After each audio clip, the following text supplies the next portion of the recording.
भगवान की लाठी। किसी नगर में एक राजा को कोई संतान नहीं थी। ईश्वर की कृपा से बहुत समय के बाद राजा को अपनी चौथी रानी से एक बेटा पैदा हुआ। पूरे राज्य में खुशियां मनाई गई। इस मौके पर अगर कोई खुश नहीं था तो वह थी राजा की पहली 3 पत्नियां, जिन्हें अभी तक संतान नहीं हुई थी। छोटी रानी और राजा की खुशियां उससे बर्दाश्त नहीं हुई। उन तीनों ने यह फैसला कर लिया वह पैदा हुए नन्हे राजकुमार को अपने रास्ते से हटा देंगे। इस काम के लिए उन्होंने एक योजना भी बना ली। वे तीनों जानती थी कि राजा ज्योतिष विद्या पढ़ रहा है। विश्वास करते हैं कि अवश्य ही आपको नन्हे राजकुमार की जन्म कुंडली बनवाने के लिए राज ज्योतिष को बुलाएंगे। इसके बाद तीनों रानियां ने राज ज्योतिष को अपने पास बुलाया। उसे गहनों से भरा हुआ एक थैला दिया। उसने कहने लगी, राज ज्योतिष जी, यह सारा धन आपका हो सकता है।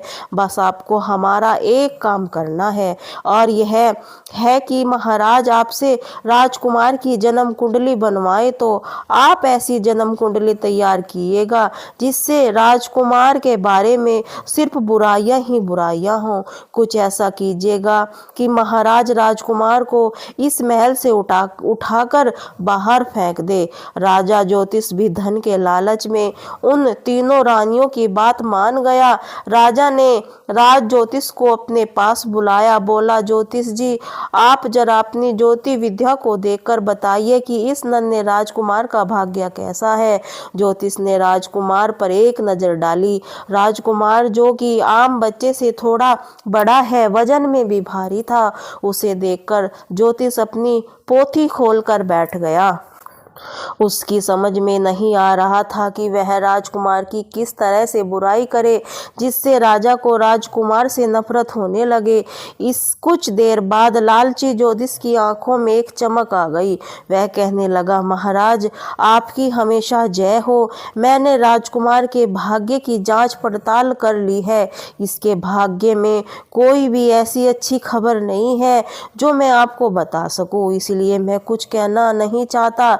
राजा ने हैरान होकर कहा, ज्योतिष जी, आप जो भी कहना चाहते हो बिना किसी डर से कहिए।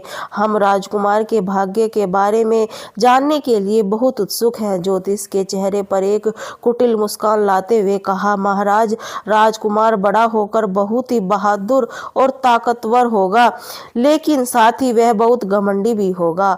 आप चाहें तो इसे गोद से उठाकर देख ले कि यह आम बच्चों की बहुत भारी है। राजा ने बच्चे को अपनी गोद में उठाया तो उसे ज्योतिष की बात सच मालूम हुई।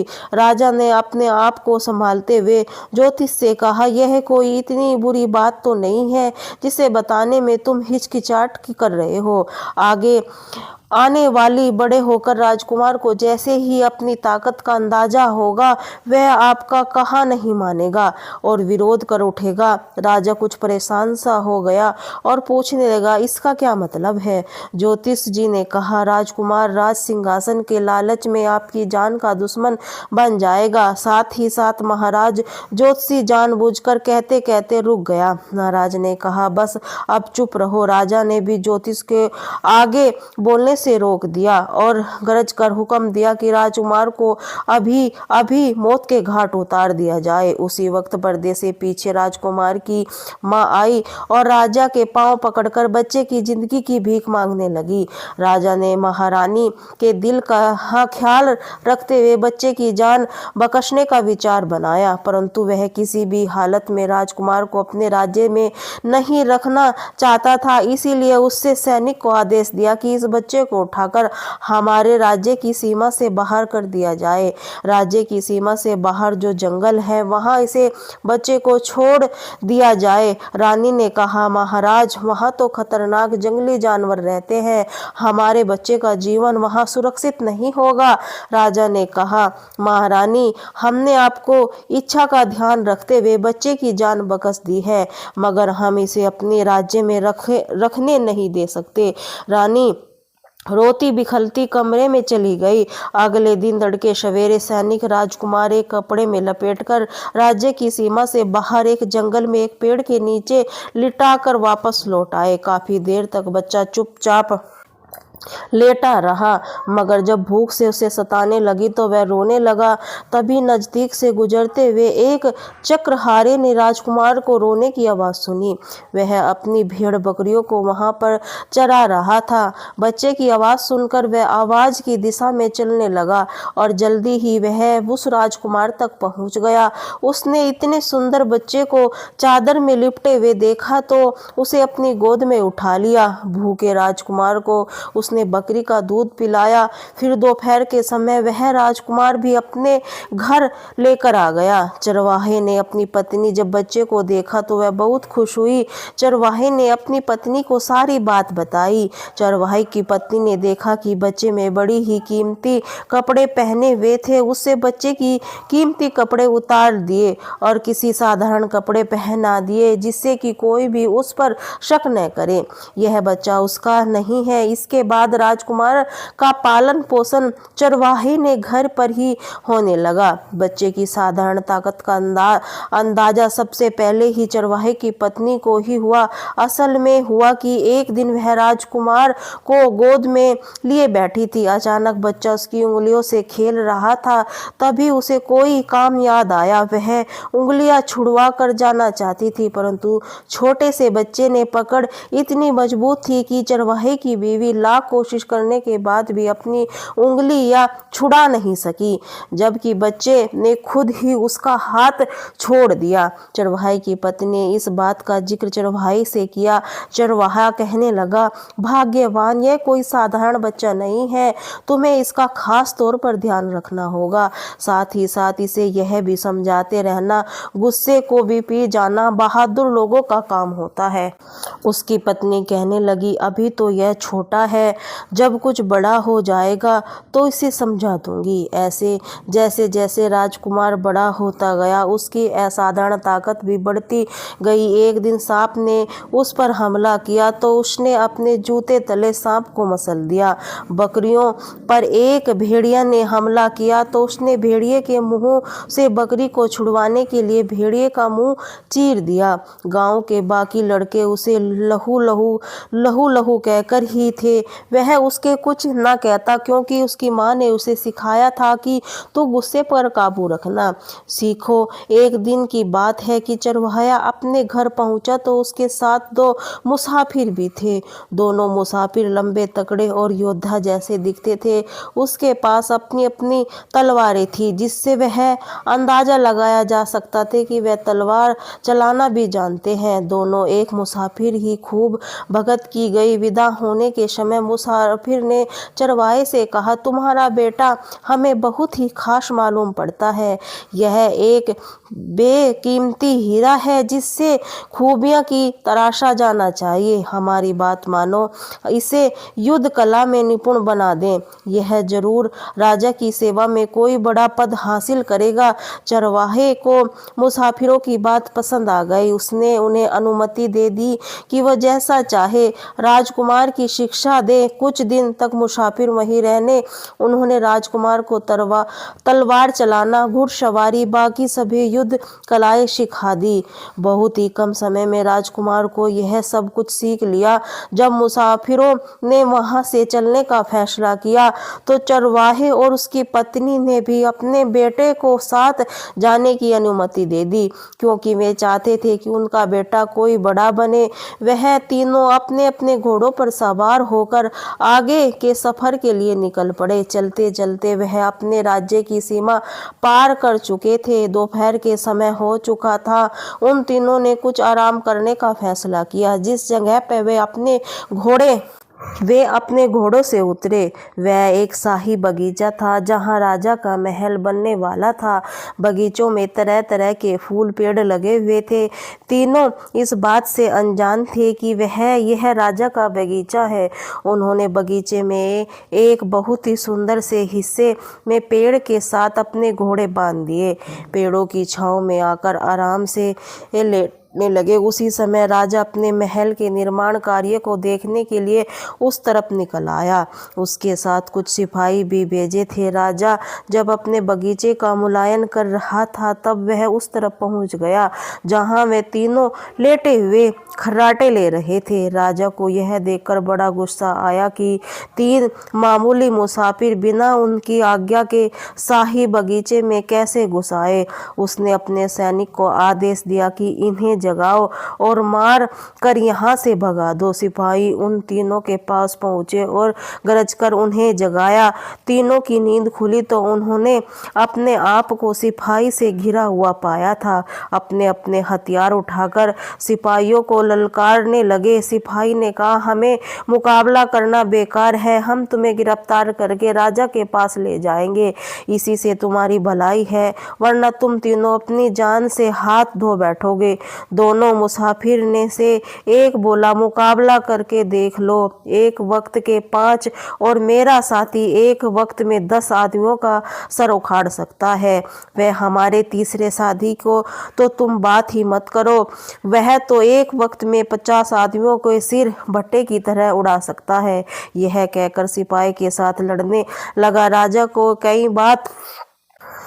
राजा के कई सिपाही मौत के घाट उतार दिए गए। जो बचे थे वे भागकर राजा के पास गए। कहने लगे, महाराज, वे तीनों कोई मामूली आदमी नहीं हैं, वे तो बहुत ही बहादुर योद्धा मालूम पड़ते हैं। उन पर काबू करने के लिए हमें अपनी पूरी सेना लेकर जाना पड़ेगा। यह सुनकर राजा चौंक गया और अपने घोड़े से उतरकर उन तीनों की नजदीक पहुंचा। राजा को अपने पास आता देखकर तीनों ने अपने हथियार नीचे कर लिए। राजा उनके पास जाकर कहने लगा, तुम तीनों कौन हो और यहाँ कहाँ से आए हो? इसने तुम्हारी बहादुरी देखी, सचमुच तुम तीनों बहुत ही अच्छे योद्धा हो। उसके बाद राजा राजकुमार की तरफ देखकर कहने लगा, खास तौर पर तुमने एक ही बार में कई सैनिक को धराशाही कर दिया है। तुम जैसे बहादुरों की कदर करते हैं। हमें अपना परिचय दो, कौन हो तुम लोग? तब वे दोनों मुसाफिर कहने लगे, महाराज, हम दोनों तो आपके पड़ोसी राज्य के राजा की सेना के सैनिक हैं, जो अपने रिश्तेदारी से मिलने के लिए आपके राज्य में दाखिल हुए थे। परंतु यह जो युवक आपके सामने खड़ा है, जो बहुत ही शक्तिशाली है, इसे अभी काम की तलाश है। हमारी माने आप इसे अपनी सेवा में रख लीजिए, आपके बहुत काम आएगा। राजा ने उन तीनों को लेकर अपने महल में पहुंच गया। अपने कुछ गुप्तचर को भेजकर उन दोनों मुसाफिरों की बात की सच्चाई जानने की कोशिश की। गुप्तचर ने मुसाफिर द्वारा कही गई बात को सही बताया। जब राजा को संतुष्टि हुई तो उसने युवक को अपनी सेना में सेनापति के तौर पर रख लिया और कुछ बाकी दोनों मुसाफिरों को बहुत सारा इनाम देकर विदा किया। राजकुमार एक सेनापति की तौर पर राजा की सेना में काम करने लगा। उसने राजा के कई युद्ध जीते सके। राजा बहुत प्रभावित हुआ। एक दिन राजा ने यह घोषणा की कि वह अपनी इकलौती बेटी की शादी सेनापति के साथ करेगा। उसकी शादी की तैयारी जोर शोर से शुरू हो गई। राजकुमार की परवरिश करने वाले वर्चा और उसकी पत्नी भी महल में बुलवा दिया। महल में उसका पूरा सम्मान किया गया, खास तौर पर उसका स्वागत भी किया। दोनों पति पत्नी इस सम्मान को पाकर बहुत खुश हो गए, हैरान भी हो गए जब उन्हें पता चला कि राजकुमारी से उसके बेटे की शादी होने जा रही है। चरवाही की पत्नी ने चरवाहे से कहा, हमें महाराज को सारी सच्चाई बता देनी चाहिए, कहीं ऐसा ना हो कि राजकुमारी को जब बाद में सच्चाई का पता चले तो वह हमारे बेटे की इज्जत न करे। इसलिए चरवाहे की पत्नी ने अपनी पत्नी गांव वापस भेजकर राजकुमार के बचपन के कपड़े मंगवा लिए और जो राजकुमार ने उस वक्त पहन रखे थे जब वह उन्हें मिला था, कपड़े लेकर पति पत्नी राजा के पास गए। उन्होंने राजा की पूरी सच्चाई बता दी। कहने लगा, महाराज, जिसे आप अपना दामाद बनाना चाहते हैं, असल में हमारा बेटा नहीं है। यह कहते हुए उन्होंने राजा को सारी कहानी सुना दी। साथ ही राजकुमार के बचपन के कपड़े भी महाराज को दिखाए। उन कपड़ों को देखकर राजा कहने लगा, यह कोई मामूली कपड़े नहीं है, तुम्हारा बेटा बेटा अवश्य ही किसी बड़े खानदान का वारिस है। मैं शादी के मौके पर आसपास के सभी राजकुमारों को निमंत्रण भेजूंगा और यह कपड़े इसे पुतने से पहनाकर अपने महल में रखूंगा। यह सुनकर चरवाहे की पत्नी ने कहा, महाराज अब हमें यहाँ से चलना चाहिए। राजा ने कहा, यह बात सच है कि मेरा होने वाला दामाद आपका बेटा नहीं है, लेकिन आप लोगों ने इसे पाल पोस कर बड़ा किया है।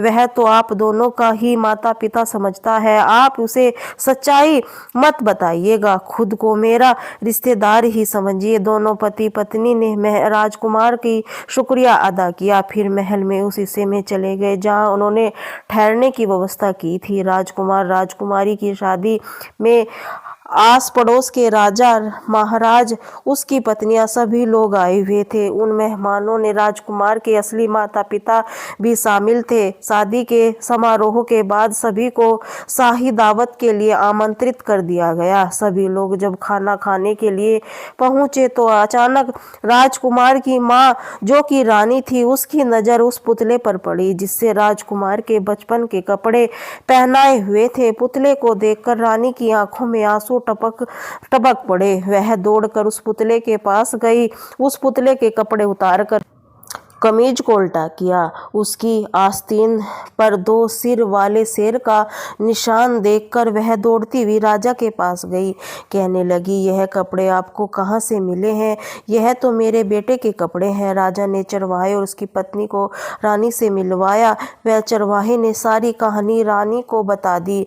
जैसे राजकुमार उन्हें एक जंगल में मिला था, फिर उन्होंने उसे पाल पोस कर बड़ा किया। अब राजकुमारी और आप सभी मेहमानों को पता चल गया कि चरवाहे और उसकी पत्नी राजकुमार के असली माता पिता नहीं हैं।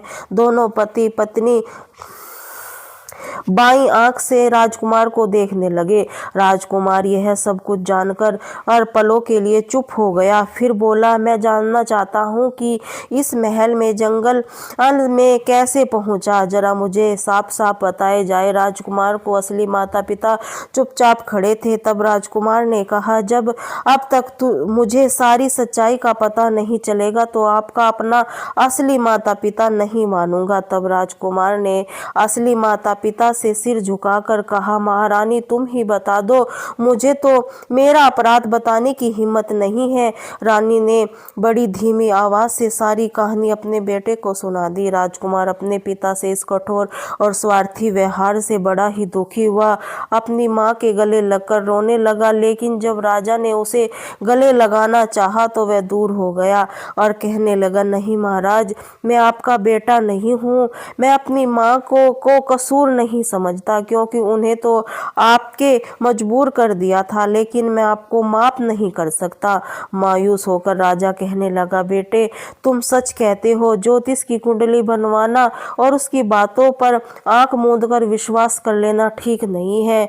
मुझे इस ज्योतिष की बात पर विश्वास नहीं करना चाहिए था, मगर फिर भी मैंने अपने बच्चे का भाग्य जान ही लिया था, तो मुझे ईश्वर से प्रार्थना करनी चाहिए थी।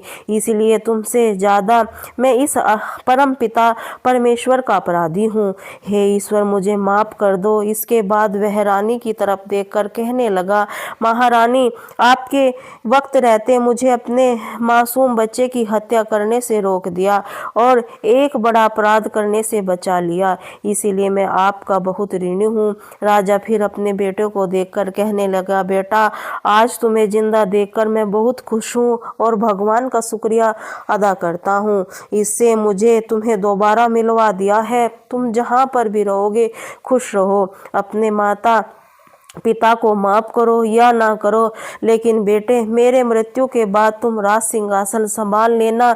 मेरे लिए सही, लेकिन इस राज्य उसकी प्रजा की भलाई के लिए। इसके बाद वहां उपस्थित सभी लोगों की आंखों में आंसू आने लगे। उधर चरवाहे को यह सब कुछ देख रहा था। उसने अपने आंसू रोककर अपने बेटे से कहा, बेटा अपने माता पिता को माफ कर दो।